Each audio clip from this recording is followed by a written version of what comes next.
I think what I'm most interested in is how we as individuals exist inside something bigger, how our ideas of ourselves often come from outside of us.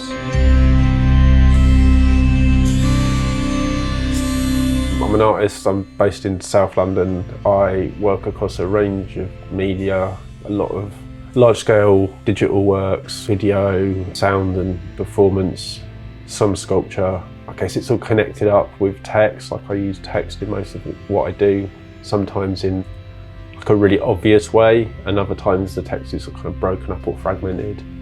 A lot of my projects are in public spaces or like non-gallery spaces, so I'm interested in places that we share, libraries, stations, hospitals, these sort of social spaces, and trying to place work in those situations. Quite often my work is described as a dialogue between how we receive ideas in society, reflecting on beliefs and I guess some political ideas and social ideas.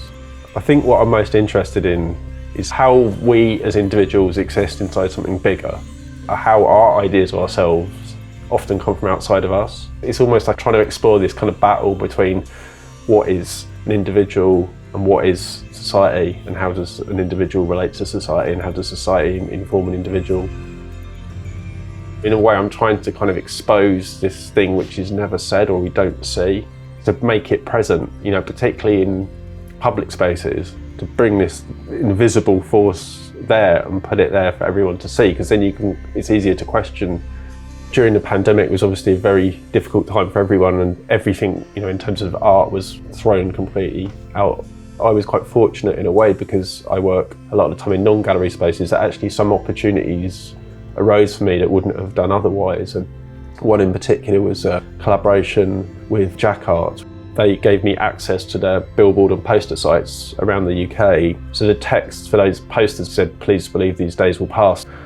I had an exhibition in Canada in 2012 which had that title. For me at that point, it was about me.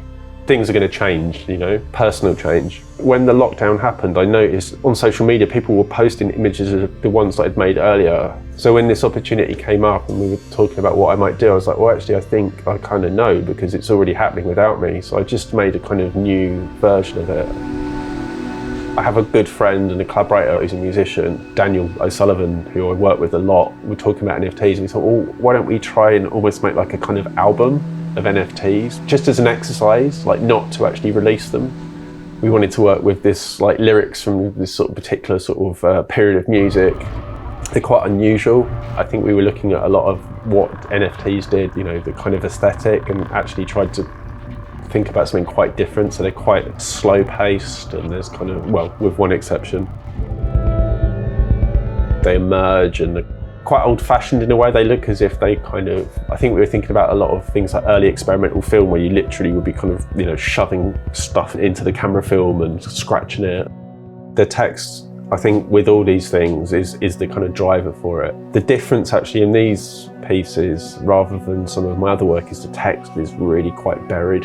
So I kind of was interested in this idea of the text almost being like difficult to grasp.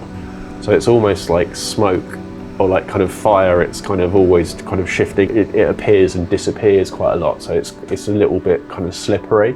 I want it to be not so much like my kind of works that shout at you. I want it to be a bit more kind of gentle and emerging. There's sound element on all of the NFTs. Some of them are quite ambient, some of them are quite percussive. So it's just like just trying to build the soundtrack for the work using kind of units that we already had together, but to come up with something new from those units.